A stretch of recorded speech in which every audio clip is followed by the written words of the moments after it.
Hey kiddos, today we are going to be talking about slope. So this is our introduction to this concept of slope. We're going to be looking at two different methods for finding slope.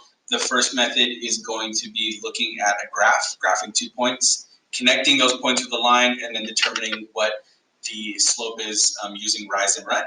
And our second method is actually going to be using slope formula, which we're going to do by looking at the coordinates of 2 points and then using slope formula to determine the slope from those 2 points. Okay, so let's get started. First, let's talk about the different kinds of slope that we have. Too far. So there are 4 different types of slope that we have to think about. So the 4 types of slope can be determined by looking at the way that the line is moving across the coordinate plane. We read the coordinate plane like we read a book, so we're going to be going from the left of the graph to the right of the graph. So considering what the graph looks like going from the left to the right. So for example, for this first graph, we're looking at the line. It's starting low, but it's getting higher as we go to the right. So think about the penguin. The penguin's going uphill. So this would be a positive slope. Okay, so it's positive. Now, you always want to consider what kind of slope you have by looking at the shape of the line, so that even if you're using rise over run, you can think about what those actual units are going to be. Are they going to be positive or is it going to be negative? Looking at number 2, thinking about how that slope is moving from left to right. The penguin is going downhill, so we're going from higher to lower. This is going to be an example of negative slope.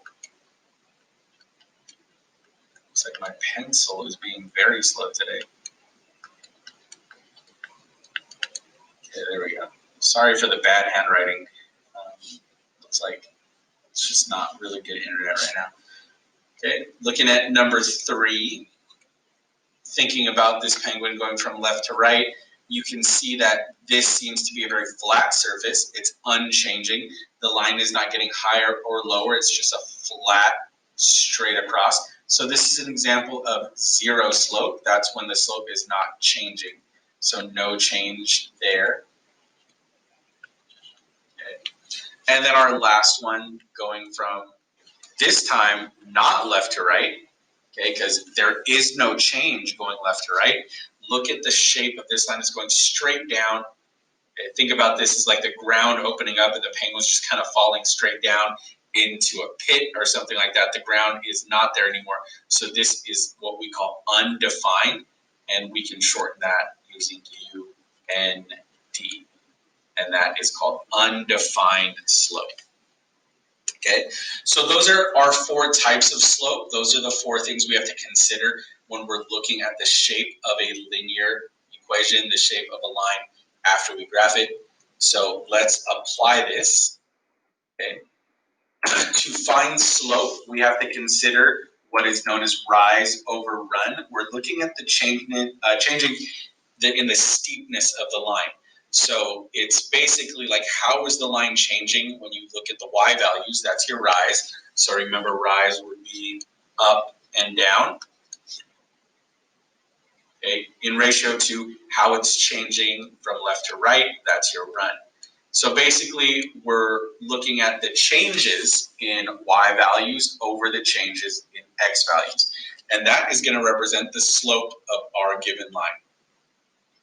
Okay, to apply this, we can look at something that's already been graphed. So for example, we have a line here that's already been graphed, and we can count the units of rise and run and look at those ratios, and that's what represents our slope.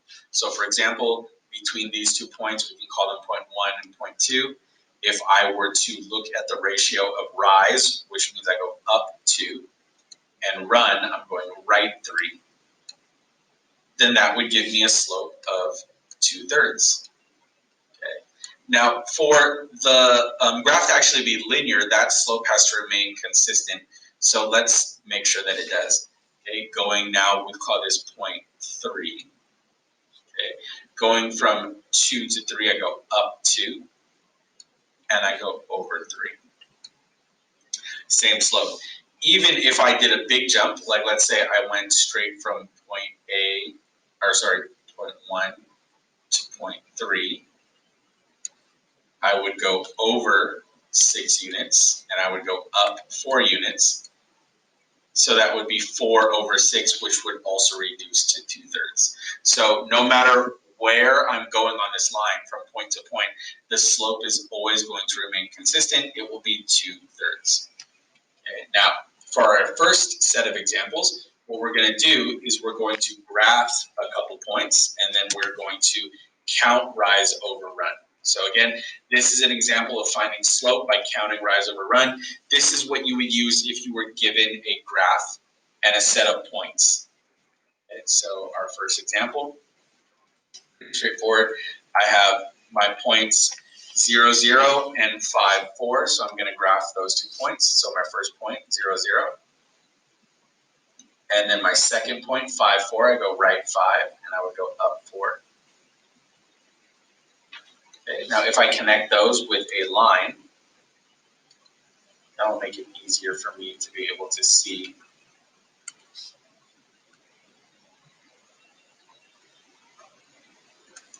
There is a delay on this pencil today that is not helping me out. There we go. Okay, now I can, of course, count spaces. Now I know the graph is really small, but we are going rise over run. Now looking at the shape of this line, I see that it's going up. So I know my slope is going to be positive. Okay, and I'm going up 1, 2, 3, 4 units, and I'm going right 1, 2, 3, 4, 5 units. So again, I went up 4, and I went right 5. So this will represent my rise, and then the 5 will represent my run. So slope rise over run would be 4 over 5. And it's that easy. So you graph the 2 points, you determine if the slope is positive, negative, 0, or undefined, and then you use rise over run to actually calculate the slope. Okay, let's look at another example. Next one, we're going to graph these 2 points. So I have negative 3, 5, that's left 3, and up 5. Then I have 5, 5, so that's right 5, and up 5. Now I can kind of already tell, looking at the placement of those 2 points, that this slope is going to be 0, but if I go ahead and connect them with a line, just so I can see the full breadth of that, I can see that that line is not changing from left to right. It's not increasing in steepness, so that is going to be a 0 slope. So the slope would just be 0. Now, of course, I could actually count rise and run on this. So rise would be 0. It doesn't change at all. And then run, okay, going from one point to the next point would be 8. And 0 divided by 8 is still 0. So this is our slope. Okay. Next example. So again, for these, all we're doing is we're graphing the 2 points, and we're just seeing where things end up on the graph. If we can tell the slope from that, then that's easy. For example, 0 undefined, or we might have to look at rise over run if it's positive or negative. Okay, so 3, 4, I go right 3, and I go up 4. 3, negative 7, I go right 3, and I go down 7. Okay, this is another example where I can already tell the slope just by looking at the placement of the points. But let's go ahead and connect those 2 points together. So and sorry for this pen delay.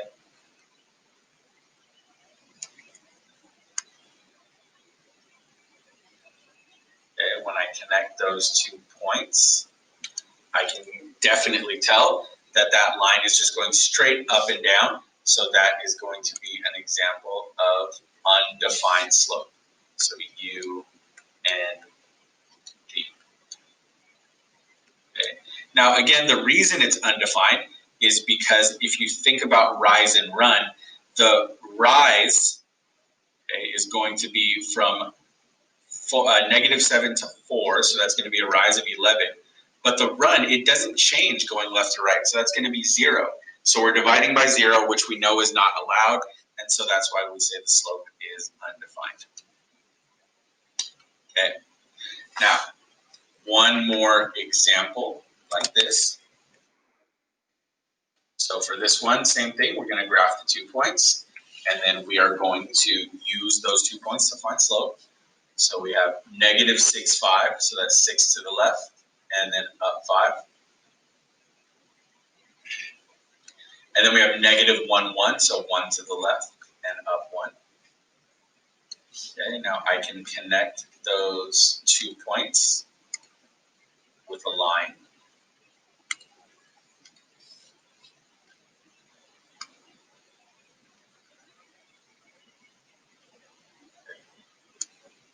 Ideally, you'd want the line to hit both points. Still getting used to all these tools. Okay, now I'm going to count spaces. So from this point, I go down 1, 2, 3, 4, and I go right 1, 2, 3, 4, 5. So I went down 4.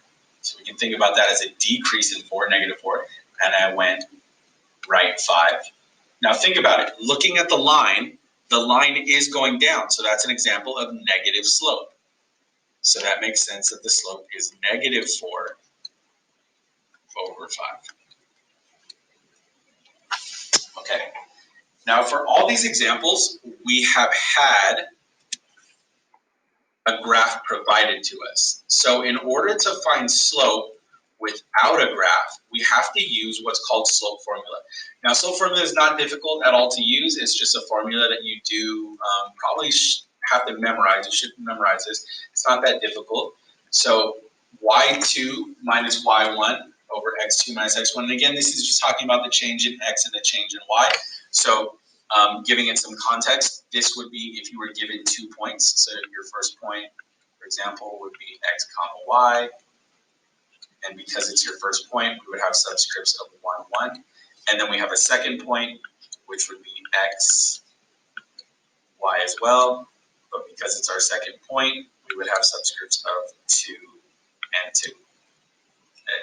And so this would be an example of if you were given these 2 points and you want to find the slope of the line that would connect them, you could use this formula right there without any graphing required.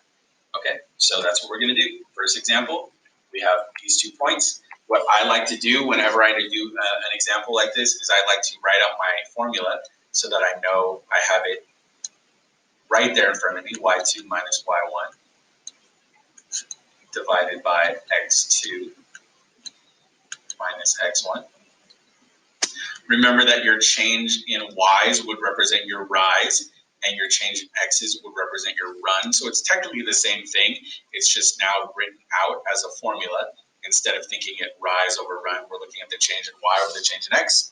Now I'm going to label my points. This would be x and y, and because it's the first point, this is 1 and 1. Same thing over here. I have x and y. Because it's the second point, 2 and 2. Okay. Now, the structure of my formula is going to be a fraction with negative signs already included. If you look at the formula, there are subtraction signs between the y's and the x's, so that is just part of the structure of the problem. Now I'm going to go in and write my values down. So y2 is 4, y1 is 3, x2 is 2, x1 is 1. And now I can just subtract. Okay. 4 take away 3 is going to give us 1 on top. 2 take away 1 is going to give us 1 on the bottom. And so my slope here is 1 over 1. Okay, super easy. You apply the formula, you plug numbers in, and then you just do the math. And you get your rise over run. Okay, let's look at another example using slope formula. So we're going to do the same process. I have my formula that I want to write out. y2 minus y1 over x2 minus x1. Okay, I'm going to label my points. So this would be x1, y1, and this would be x2 and y2. Okay. Now I'm going to write out the structure of my formula, and then I'm going to fill in the numbers.